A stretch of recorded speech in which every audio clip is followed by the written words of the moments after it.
A paz do Senhor, amados. Aqui estamos nós para mais uma lição da Escola Bíblica Dominical. Aproveitando, peço a você que se inscreva no nosso canal, deixe o seu like e ative o sininho para que você seja notificado de novas publicações. Deus te abençoe, a paz de Cristo.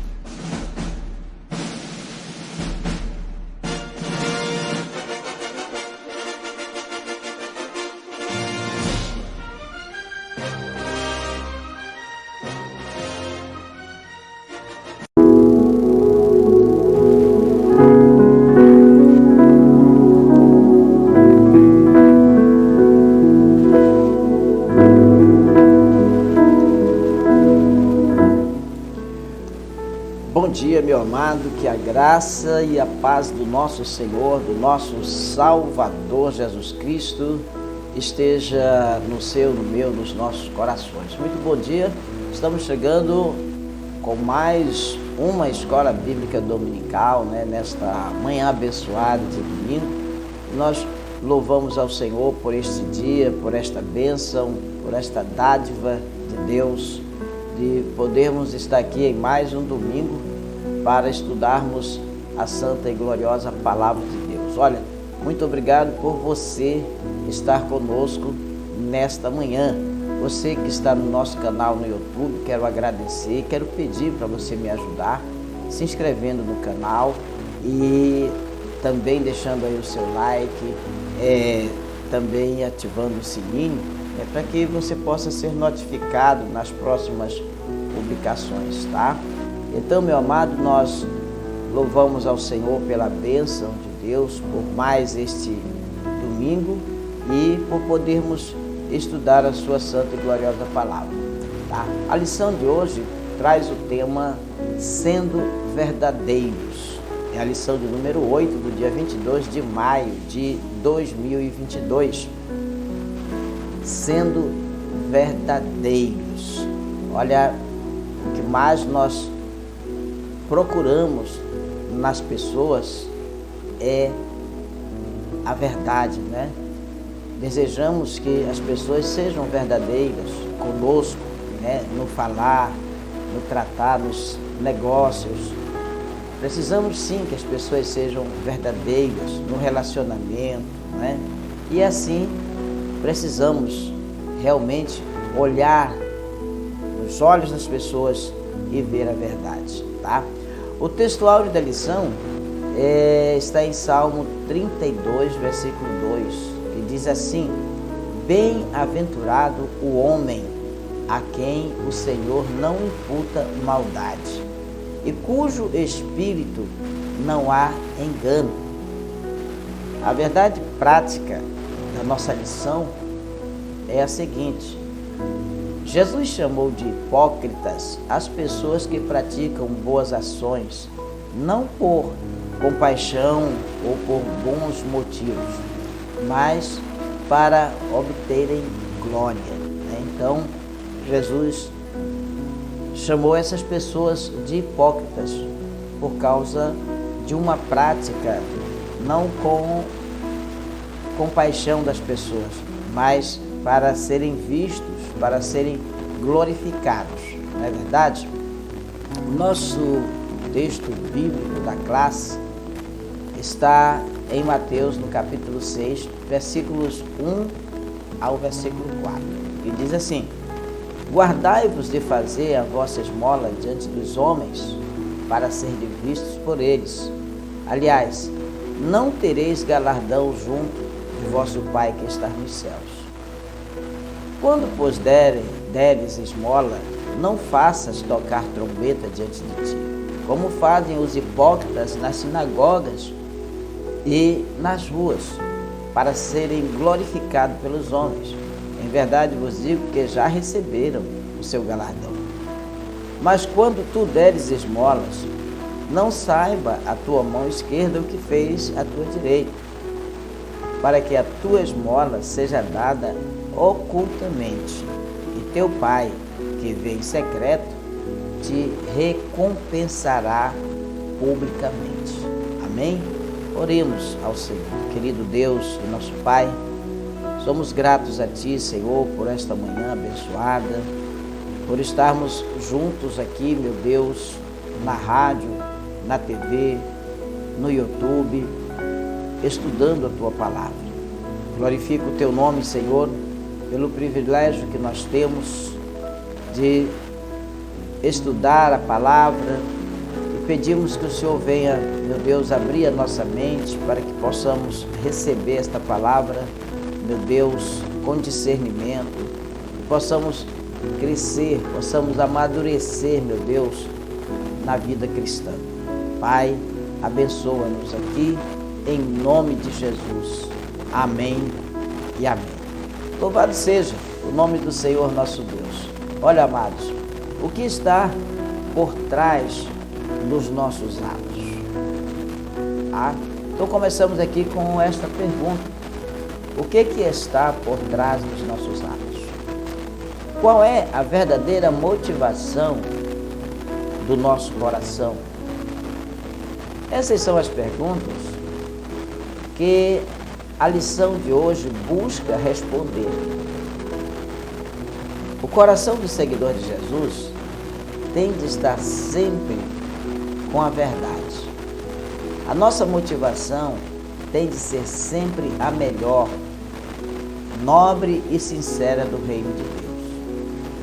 Essa consciência de reino protege-nos da hipocrisia.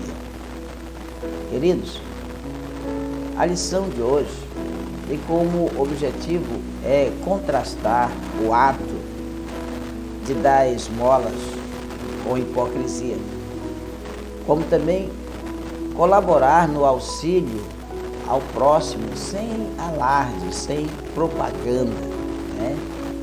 Então é importante nós entendermos isso, tá?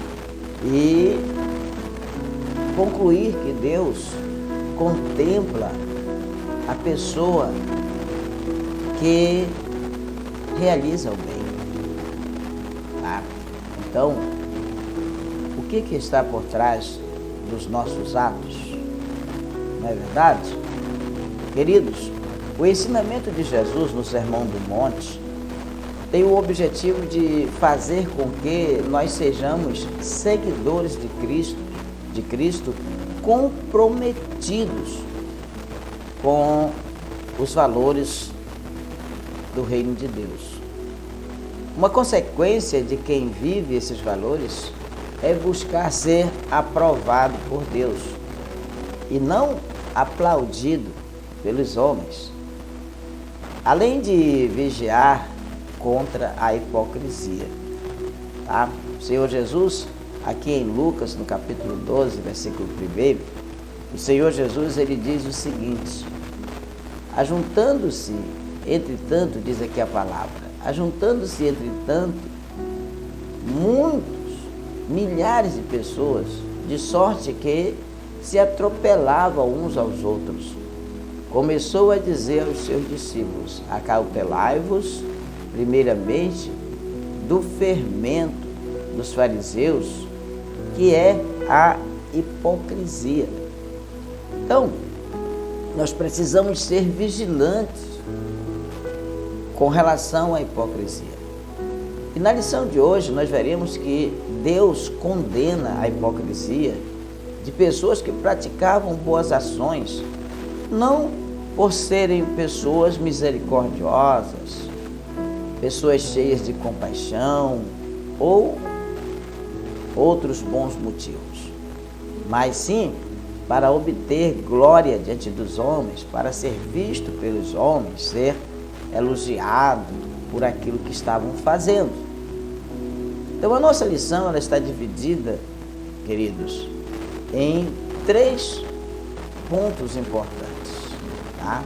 O ato de dar esmolas e a hipocrisia, auxiliando o próximo sem alarde, sem propaganda, sem alarde, e também Deus contempla o bem que nós realizamos. Então são esses 3 pontos que nós vamos refletir na lição de hoje. E eu espero que você tenha paciência para estudar junto conosco, refletir junto conosco, como sempre nós fazemos aqui, né? De maneira calma, também sempre procurando explorar os textos, para que a gente possa entender de fato a lição. No grego, querido, a palavra hipócrita significa alguém que interpreta um papel. Significa um personagem em uma obra teatral. O uso desta palavra no Evangelho de Mateus caracteriza o hipócrita como uma pessoa cujos atos pretendem impressionar os observadores. Que no capítulo 6, versículo 1 a 3 de Mateus, diz assim: guardai-vos de fazer a vossa esmola diante dos homens, para serdes vistos por eles. Aliás, não tereis galardão junto de Deus, vosso Pai, que está nos céus. Quando deres esmola, não faça tocar trombeta diante de ti, como fazem os hipócritas nas sinagogas e nas ruas, para serem glorificados pelos homens. Em verdade vos digo que já receberam o seu galardão. Mas quando tu deres esmola, não saiba a tua mão esquerda o que a tua direita está fazendo. Então, amado, veja bem, o foco está nos enfeites e não nas questões centrais da fé, tá? Então as pessoas, quando fazem o hipócrita, né? Quando faz o bem, ele não faz por questões da fé, do amor, da misericórdia, mas para estar no foco das atenções das pessoas, tá? Então, cuja conversa espiritual esconde então motivos corruptos. Em Mateus 6, o hipócrita está em contraste com a pessoa de fé, cujo relacionamento com Deus é secreto, né? Então, queridos, Mateus 6, né, contrasta, né, com a pessoa cujo relacionamento com Deus é secreto, tá? Então, o grande desejo do hipócrita é o de aparecer exteriormente. Mas o problema é que o lado interno, né, sua verdadeira natureza, não é revelado. Ninguém sabe o que há no íntimo do ser humano. Somente Cristo, que conhece a natureza humana, sabe. Então, aqui em João 25, João 2, versículo 25, diz: não necessitava de que alguém testificasse do homem, porque ele bem sabia o que havia no homem. Então, o cristão que deseja vencer a hipocrisia tem de ter seu coração preenchido pelo amor de Jesus. Com esse amor real no coração, não há como o cristão praticar uma coisa e exteriormente ser outra, né? Exteriormente ser de outra forma, né? Aqui em Mateus 5,48 diz: olha, sede vós, pois, perfeitos, como é perfeito o vosso Pai que está nos céus. Queridos, a justiça pessoal. Então, por intermédio da justiça pessoal, os discípulos de Jesus deveriam viver diferentemente dos fariseus, os quais projetavam em suas práticas religiosas mostrar ao público sua grande espiritualidade. Então foi nesse particular que Jesus disse: guardai-vos de fazer a vossa esmola diante dos homens, para serdes vistos por eles. Aliás, não tereis galardão junto de vosso Pai que está nos céus. Os discípulos de Cristo que vivem seus ensinos são conscientes de que nenhum ato de justiça pode ser praticado com a intenção de glorificação pessoal. Tudo o que fizermos deve ser para a glória de Deus. Paulo, aos Coríntios, lá em 1 Coríntios 10, 31, ele diz: portanto, quer comais, quer bebais, ou façais outra qualquer coisa, fazei tudo para a glória de Deus. E aos Gálatas ele diz: e quando fizerdes por palavras ou por obras, fazei tudo em nome do Senhor Jesus, dando por ele graças a Deus Pai. E o apóstolo Pedro, na sua primeira carta, no capítulo 4, versículo 11, ele diz: se alguém falar, fale segundo as palavras de Deus. Se alguém administrar, administre segundo o poder que Deus dá para que em tudo Deus seja glorificado por Jesus Cristo, a quem pertence a glória e o poder para todo sempre. Amém. Então, temos todo o cuidado, né? Pois a tentação de exibir a justiça pessoal poderá surgir em nossos atos piedosos, né? De oração, de jejum, de oferta, tá? Então, tudo o que fizermos deve ser para a glória de Deus, né? Nós precisamos tomar cuidado, tá? Para que a tentação de exibir a justiça pessoal não venha se apoderar de nós em nossos atos piedosos, né? Atos de oração, de jejum, de oferta. Queridos, as 3 práticas da ética cristã apresentada aqui na lição pelo Senhor Jesus.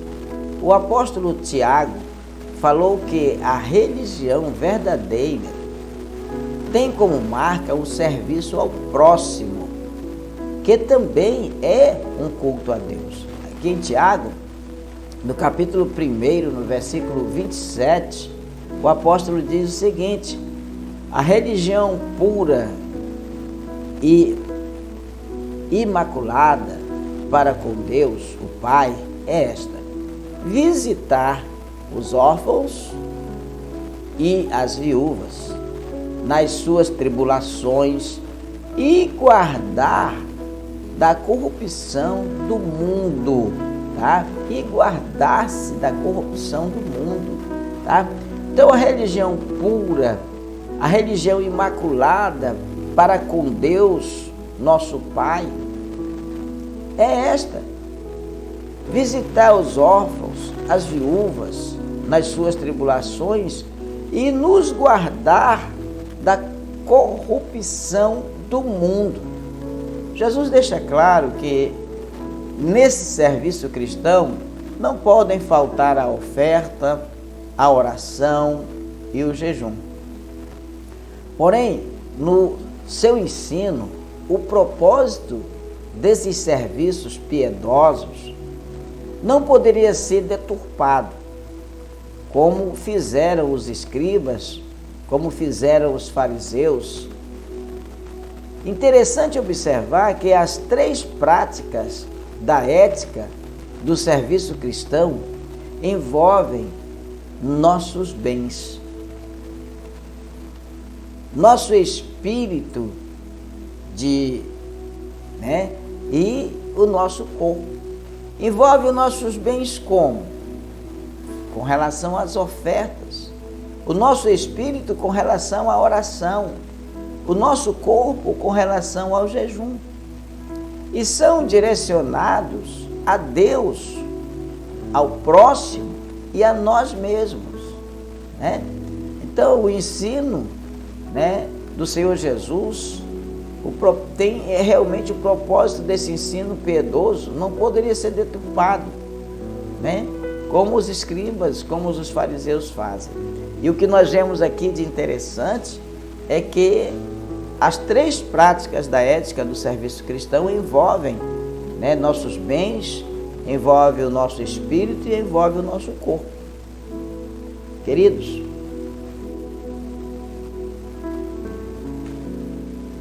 são direcionados a Deus e são direcionados a nós mesmos. A oração, o jejum e a oferta são atos piedosos que, quando praticados com sinceridade, com verdade, têm o reconhecimento de Deus. Por outro lado, Jesus nos ensina que a religião sensacionalista e espetacular do dissimulado religioso perverte a piedade. Afinal, suas intenções é somente enganar e buscar os aplausos, os holofotes humanos. Tal procedimento jamais é adotado por uma pessoa que segue a Jesus Cristo, pois essa pessoa sabe que a prática de atos justos é somente com a finalidade de glorificar a Deus. Amém? Louvado seja o nome do Senhor, né, meu amado? Então, queridos, os atos de ofertar, de jejuar, de orar, tem na prática da descrição a boa recomendação de Jesus Cristo. Tá? Queridos, a segunda parte da nossa lição traz o tema auxiliando o próximo sem alarde. Auxiliando o próximo sem propaganda, sem divulgação. Qual é a motivação do teu coração? Pois, afinal, as tuas atitudes, os teus atos, vai estar de acordo com a motivação do teu coração. A prática da generosidade para com alguém é bíblica. E há tempos estava presente na lei de Deus. E nós vemos isso em Levítico, né?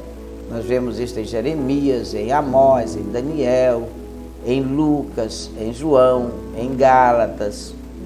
Então nós vemos a prática da generosidade, tá? Na Bíblia, com a aprovação de Deus, como também nos ensinos de Jesus, né? Tá? Então o verbo hebraico para generosidade é gamal, que significa resolver completamente. Ora, eu posso resolver o problema de uma pessoa que está passando necessidade, levando a ela uma cesta básica e resolver ali a situação daquela pessoa. O verbo hebraico, né, para generosidade, como dissemos, é gamal, e significa resolver completamente, recompensar, repartir, fazer algo para alguém. Este é o significado do verbo generosidade no hebraico. Tá? Então, querido, teologicamente, a generosidade expressa gratidão por algum benefício recebido. É preciso, porém, entender que, às vezes, aparentemente uma pessoa pode demonstrar um ato de generosidade com motivos errados, pois a mão pode dar uma oferta, um presente, mas a motivação oculta do coração pode ser outra. O crente, ele deve buscar ser sincero na sua contribuição. O crente deve buscar ser sincero na sua contribuição, fazendo isso na íntima satisfação da sua mente e no Espírito de Cristo, pois ele sabe a motivação do seu coração quando estende as mãos para dar, tá bom? Ele sabe a motivação do seu coração quando você estende as mãos para dar. Aqui em Mateus, no capítulo 9, versículo 4, diz assim: Mas Jesus, conhecendo os seus pensamentos, disse: por que pensais mal em vosso coração? E no 12:25 ele diz: Jesus, porém, conhecendo os seus pensamentos, disse-lhes: todo reino dividido contra si mesmo é devastado, e toda cidade ou casa dividida contra si mesma não subsiste, não prevalece. Jesus conhece o nosso coração. O que buscamos quando nós auxiliamos o próximo? Quando você faz algo por alguém, quando você atende alguém em uma necessidade, o que você está buscando? Olha, o discípulo de Cristo não busca se promover quando se dispõe a ser generoso para com o seu próximo. O discípulo de Cristo não tem interesse em chamar a atenção de ninguém.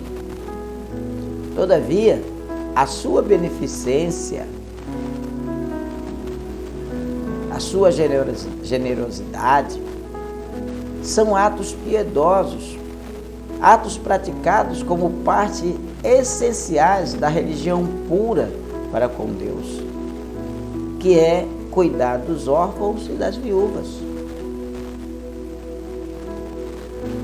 Tomando Cristo como exemplo maior, o qual andou por todas as partes fazendo o bem, agir dessa maneira, né, amados? Precisamos então tomar Jesus, né, como exemplo, tá? Então, querido, precisamos entender a generosidade, o auxílio que estamos dando às pessoas, tá? O que nós estamos buscando quando nós fazemos o bem para alguém. Agir dessa maneira é sinal de que realmente o Evangelho de Cristo tem influência na sua vida. Quando você age de maneira correta, justa. Jesus adverte a respeito de qualquer um que haja em busca de receber louvores dos outros ou transforme atos piedosos em atos profanos. Quem age dessa maneira sempre será visto por Jesus como um hipócrita. Queridos, a nossa religiosidade nunca deve ser para orgulho pessoal e desprezo dos outros, pois procedendo dessa maneira, nós estaremos no mesmo nível dos fariseus. Nosso Senhor deixou claro que a nossa justiça deve ultrapassar a justiça dos fariseus. Caso não seja assim, não teremos parte no reino de Deus. Jesus fala em Mateus 5, versículo 20, diz o seguinte: porque eu vos digo que se a vossa justiça não exceder a dos escribas e fariseus, de modo nenhum entrareis no reino dos céus. Está vendo? Então, nós precisamos realmente ultrapassar, né, a justiça dos fariseus. Tá bom? A maneira de ofertar segundo a orientação de Jesus. Olha, no ato de ofertar devemos ter todo o cuidado necessário para não buscar louvores ou não louvarmos a nós mesmos. Quando ofertamos, não devemos tocar trombetas. É claro que a referência que Jesus fez a esse toque foi metafórica, que quer dizer tornar público. Quanto à forma correta de se ofertar, Jesus disse que isso deve ser feito de duas maneiras. Primeiro, sem alarde público. Segundo, essa doação deve ser voluntária e discreta, tá? É assim que nós devemos ofertar. Irmão, entendeu? Você está entendendo a lição, amado?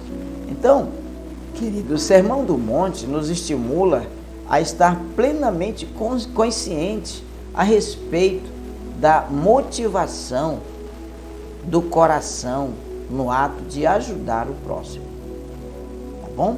Então, meu amado, é importante entendermos isto. Olha,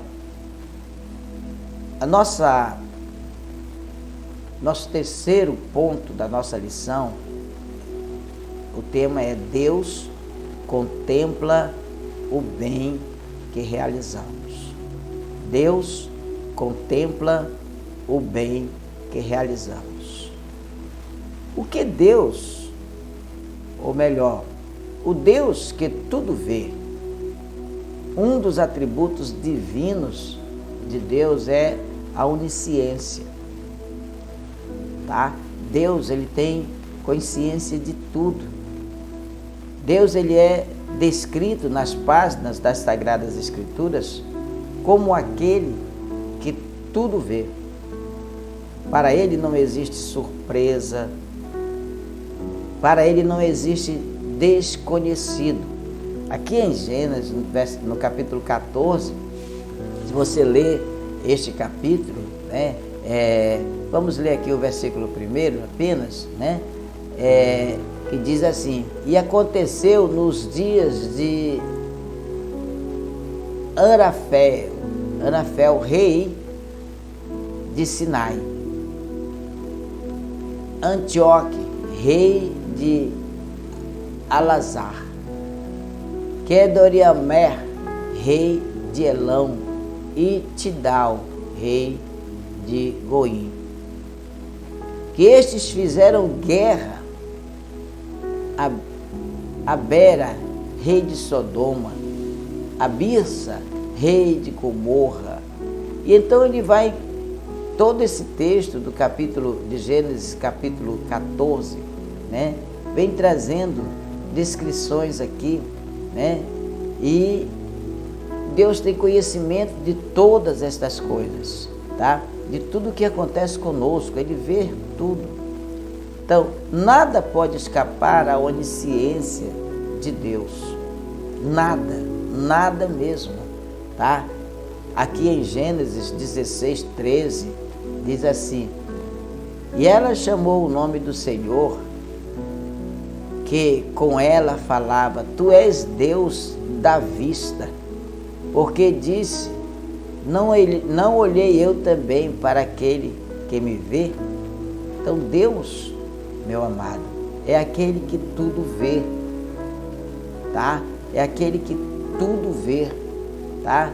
Em Mateus, no capítulo 10, versículo 30, diz: e até mesmo os cabelos da vossa cabeça estão todos contados. Deus sabe de todas as coisas. Deus sabe até mesmo a quantia do cabelo da sua cabeça, tá? E não há criatura alguma encoberta diante dele. Antes, todas as coisas estão nuas e patentes aos seus olhos, aos olhos daquele com quem temos que tratar. Então, com quem é que nós temos que tratar? Nós temos que tratar com Deus.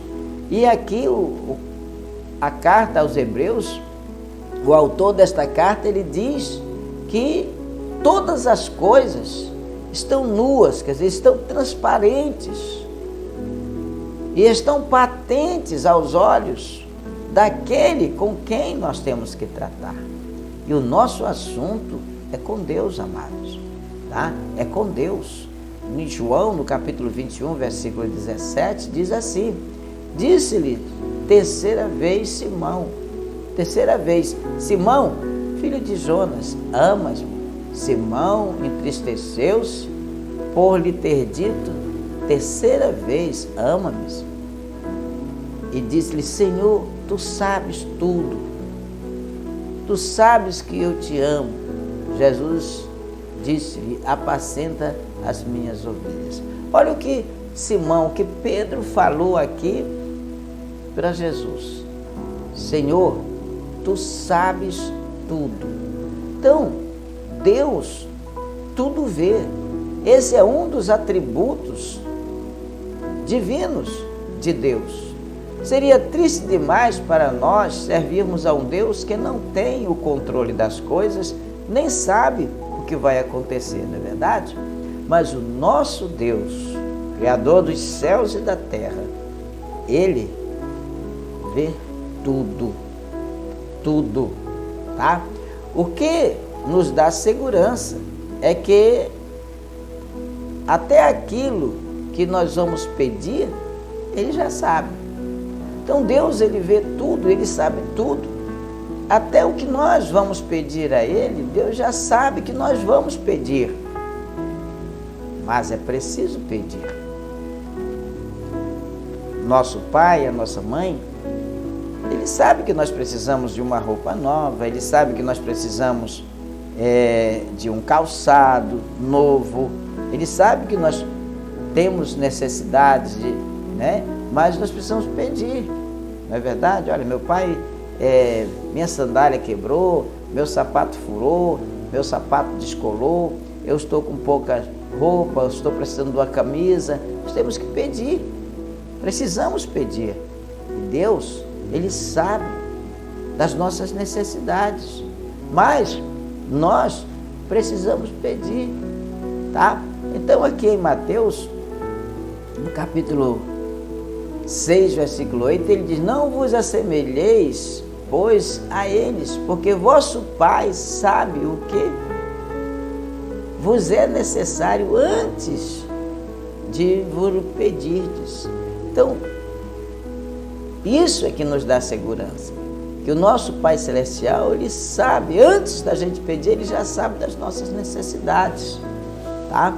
Agora, amados, o que o Deus que recompensa, né? O Deus que recompensa. Nós vimos aqui o Deus que tudo vê, né? Que é um atributo divino, e agora aqui o Deus que recompensa. O nosso Deus contempla tudo, em especial o bem que nós fazemos. O escritor da carta aos Hebreus diz que nosso Deus não é injusto para se esquecer da nossa obra, para se esquecer do nosso trabalho, da caridade que foi mostrado para com o seu nome. Deus, Ele não é injusto, tá, meu amado?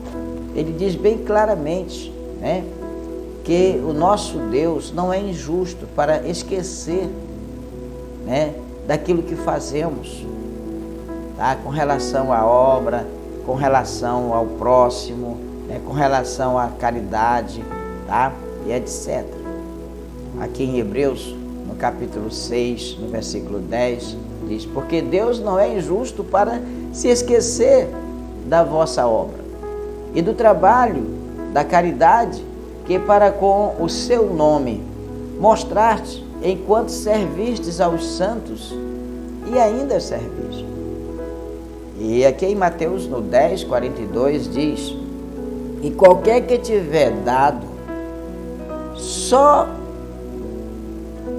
que seja um copo de água fria a um destes pequeninos, em nome de discípulos, em verdade vos digo que de modo algum perdereis seu galardão.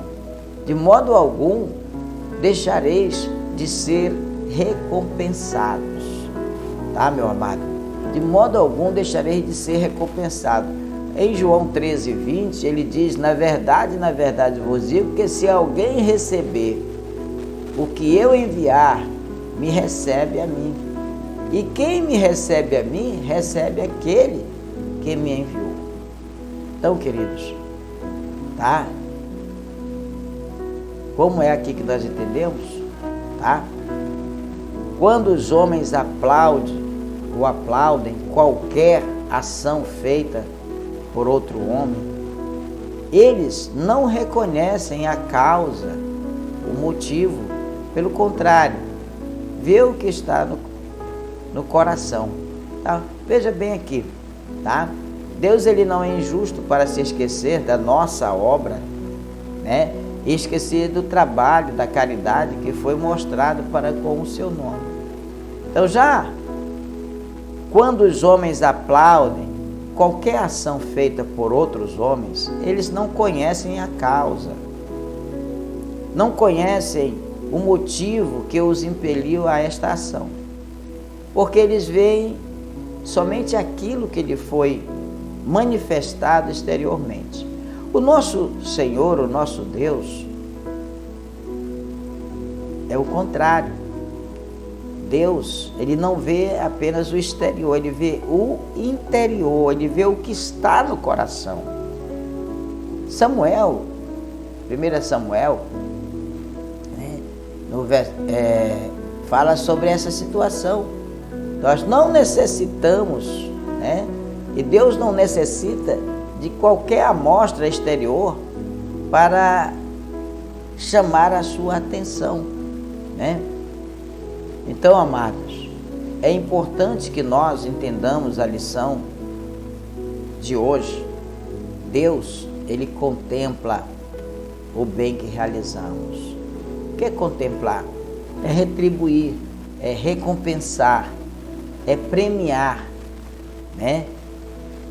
o bem que nós realizamos. Então, quando você faz algo de coração, com a intenção de ajudar uma pessoa, com a intenção de glorificar o nome de Deus e não o seu, Deus vai te contemplar com as suas ricas bênçãos. Tenha toda certeza disso, tá?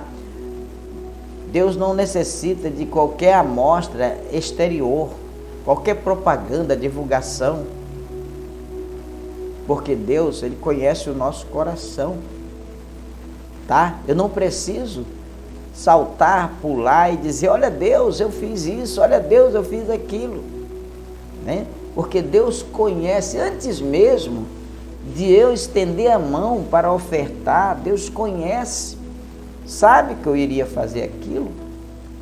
Deus sabe o quanto eu vou ofertar e sabe se a minha oferta é verdadeira ou falsa. A mesma coisa com relação ao meu dízimo. Deus sabe se o meu dízimo é real ou é falso. Não é verdade?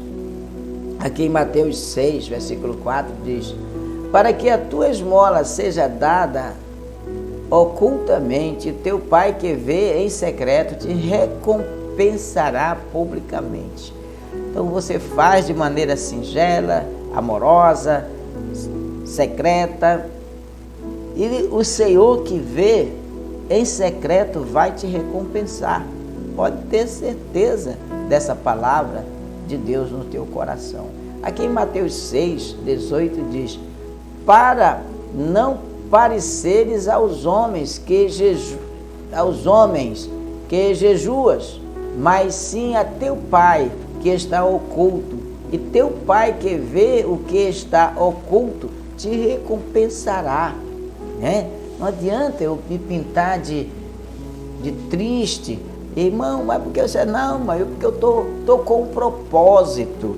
É por isso que eu estou assim, estou cabeça baixa, estou triste, porque eu estou há 2 horas sem comer, há um dia sem comer, eu estou num propósito, eu estou jejuando. Não adianta nada, seu não é jejum, você já fez propaganda, já jogou aos 4 ventos, o propósito que você firmou com Deus. Então isso tem que ser em secreto, ninguém deve saber do que você está fazendo, tá? Então, irmão, amém? Quando um crente procura fazer algo apenas para que outras pessoas vejam, esse crente está desprezando os ensinos verdadeiros de Jesus Cristo, que especificamente afirmou que nada deve ser feito para receber aplausos dos homens. Olha, o irmão fulano, que homem bom, ele deu uma cesta deste tamanho para o irmão Beltrano. Olha, o irmão fulano, ele é bom. Você vê como é que ele dá a oferta, tá? E olha, é só nota de tanto, Porque tudo que esse irmão fulano está fazendo é para chamar a atenção, não é?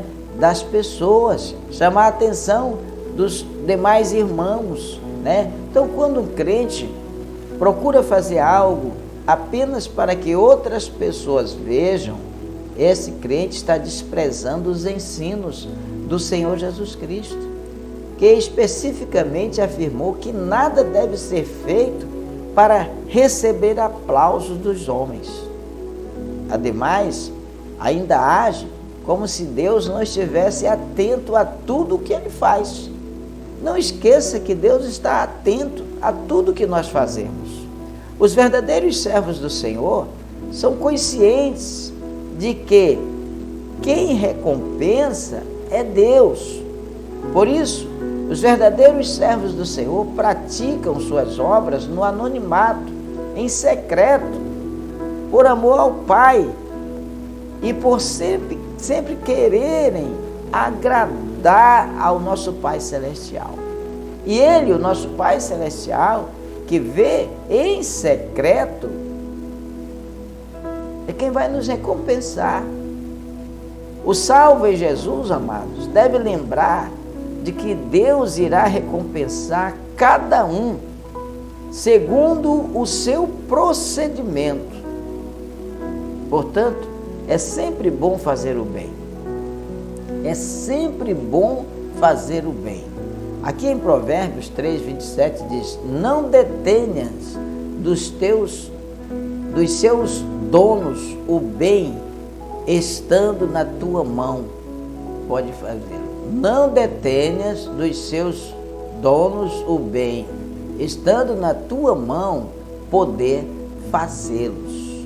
Olha, Paulo aos Romanos, no capítulo 2, versículo 7, ele diz: a saber, a vida eterna aos que com perseverança em fazer bem procuram glória e honra e incorrupção.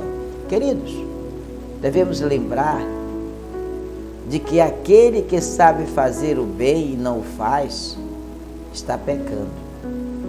Aquele que sabe fazer o bem, aquele que pode, aquele que tem condições de fazer o bem e não faz, está pecando. Você tem condições de ajudar o órfão, de ajudar a viúva, de assistir o pobre necessitado e não faz, você está pecando. Você tem condições de ir cultuar, de adorar, de louvar ao Senhor e não faz, você está pecando, tá? Você está pecando. Então lembra disso. Aqui o apóstolo Tiago, no capítulo 4, versículo 17, diz: aquele, pois, que sabe fazer o bem e não faz, comete pecado. E a pergunta é: você sabe fazer o bem? Sabe? Amém? E está fazendo o bem? Amém? Você está fazendo o bem? Que bom, não é? Mas se não está, você está cometendo pecado.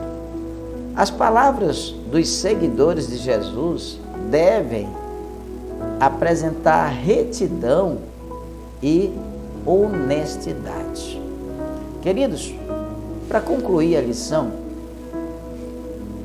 é bom nós guardarmos isto aqui. Por meio de Jesus, nós ficamos cientes de que Ele deseja que nós andemos na verdade. Jesus deseja que sejamos honestos e que a nossa justiça ultrapasse a justiça de quem? Aqui em Mateus 5:20 diz o seguinte: porque vos digo que se a vossa justiça não exceder a dos escribas e fariseus, de modo nenhum entrareis no reino de Deus. Então a nossa justiça precisa exceder a justiça dos fariseus, tá? E exceder em todos os aspectos. E tudo que nós fizermos jamais deve buscar a exibição. Amém, amados? Que Deus abençoe a sua palavra na minha, na sua, nas nossas vidas. Então não vamos esquecer da lição de hoje. Sendo verdadeiros, verdadeiros no que falamos, verdadeiros no que fazemos, né? Verdadeiro na oração, verdadeiro no jejum, verdadeiro na consagração, verdadeiro ao estender a mão a alguém.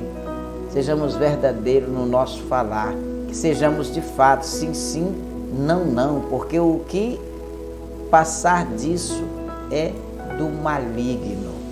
Amém, queridos? Para encerrar a lição de hoje, vamos memorizar, vamos relembrar alguns pontos que estudamos aqui. Por exemplo, o que caracteriza a palavra hipócrita no Evangelho de Mateus? Você ainda consegue lembrar? Nós falamos sobre isso. O que caracteriza a palavra hipócrita no Evangelho de Mateus? Ora, amados, uma pessoa cujos atos pretendem impressionar os observadores, estes são mencionados aqui como hipócritas. Eles são pessoas que pretendem impressionar os observadores, cujo foco está nos enfeites e não nas questões centrais da fé, e cuja conversa espiritual esconde motivos corruptos. Esses são os hipócritas, aparentam ser algo que na verdade não são, né? Então agem com hipocrisia, né? São como um palhaço, por exemplo, né? O palhaço, ele faz todo mundo rir, mas muitas vezes ele na vida real chora de tristeza, de dor, com tantos problemas, mas ali no picadeiro ele faz todos rir. Então aquele palhaço, ele está sendo uma pessoa que ele não é. Então uma pessoa cujos atos pretendem impressionar aqueles que estão lhe observando, amado, cujo foco está nos enfeites e não nas questões centrais da fé, essa pessoa é um hipócrita. Ele está vestido de algo que ele não é, tá? Então, o segundo ponto para a gente lembrar é quais são os 3 grandes deveres do cristão. Quais os 3 grandes deveres do cristão? Jesus deixa claro que nesse serviço cristão não podem faltar a oferta, a oração e o jejum. São 3 grandes deveres do cristão: oração, jejum. Oferta, oração e jejum. Os 3 grandes deveres do cristão. Você sabia disso, amado? E o terceiro ponto para a gente lembrar é, de acordo com o ensino de Jesus, qual é a nossa forma correta de ofertar? Você ainda lembra? Quanto à forma correta de ofertar, Jesus disse que isso deve ser de 2 maneiras.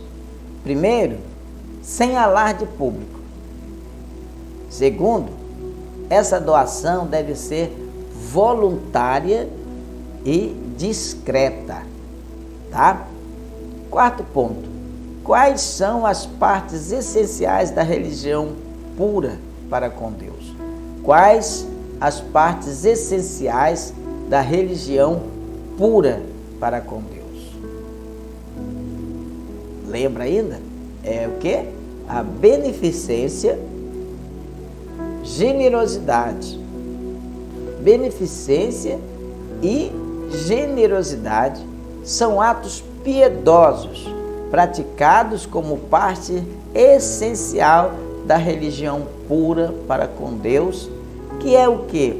Cuidar dos órfãos e das viúvas, tá? Então, amados, o que nós vemos aqui é isto, né? As partes essenciais da religião pura para com Deus é a beneficência e a generosidade, que são atos piedosos, praticados como partes essenciais da religião pura para com Deus, que é justamente cuidar dos órfãos e das viúvas.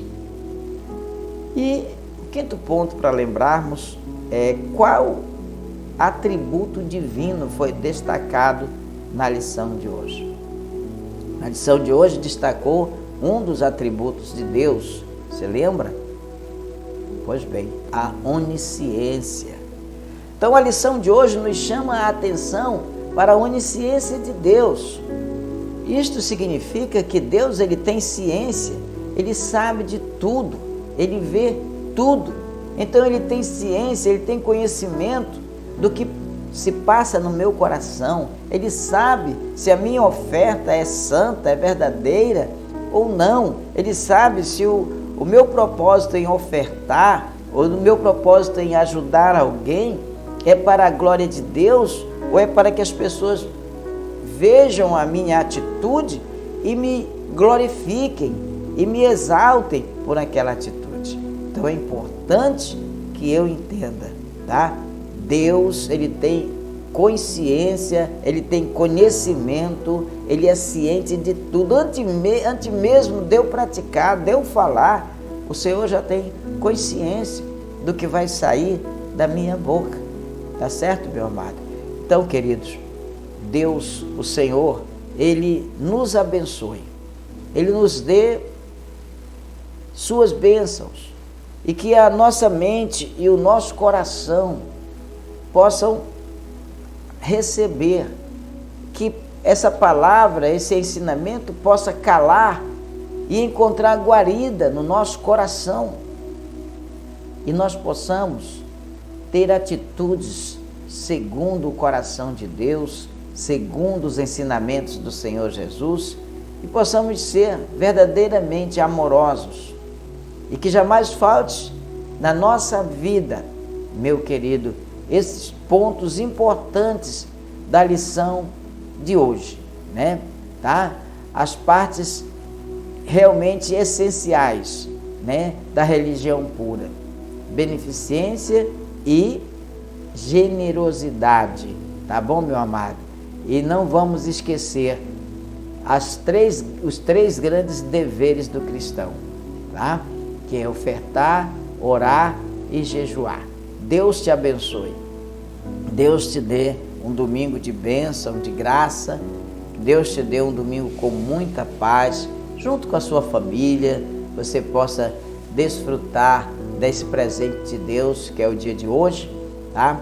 Que você possa refletir na lição e também possa estar conosco daqui a pouco, às 7h30, nós estamos na Escola Bíblica Presencial, lá no Templo Sede da Comunidade Batista Cristã, ali na Travessa Magalhães Barata, bem próximo à Escola Aloysio Chaves. Então eu faço um convite especial para você estar lá daqui a pouco às 7h30 e às 8h em todas as comunidades batistas cristãs, no estado do Pará, no estado do Amapá, tá? Estamos reunidos para estudar a santa e gloriosa Palavra de Deus. Também quero convidar você para estar conosco no culto da família, neste domingo, às 19h. Olha, o Senhor vai abençoar a tua vida muito, grandiosamente. Então esteja lá participando com a gente, que o Senhor te abençoe, que você possa crescer no conhecimento da graça de Deus. Vá adorar o Senhor. Daqui a pouco, às 19h, no templo sede da nossa igreja, na Travessa Magalhães Barata, bem próximo à Escola Aloysio Chaves. Mas nós também temos vários endereços, tá? Aqui em Santo Antônio do Tauá, nós temos 5 endereços para você, tá? Nós temos a nossa sede na Magalhães Barata, nós temos a nossa igreja lá na Rua Manuel Prata, no bairro do Moraizão. Nós temos a nossa igreja na Altamiro Barros, ali no loteamento Manuel Lobo. Nós temos a nossa igreja na Rua São Cristóvão, número 20, ali no bairro Nova Esperança. E nós temos a nossa igreja lá na Rua Santo Antônio, esquina com a Denezal, ali no bairro do Sol Nascente. 5 endereços para você ser abençoado neste dia, tá? Então, vá participar, Deus vai te abençoar. Lá em Macapá, nós temos na Rua Pastor Deocleciano, número 177, a igreja está ali de portas abertas para você. Em Mazagão, nós temos vários endereços em Mazagão. No centro de Mazagão, nós temos a igreja sede, no bairro do Carega, no bairro da Olaria, tá? E ainda em Macapá nós temos lá no Mar Abaixo 4, também temos lá no Distrito de Coração, tá? Então temos várias igrejas ali para receber você e abençoar você poderosamente no Senhor, tá? Deus te abençoe, fica na paz de Cristo.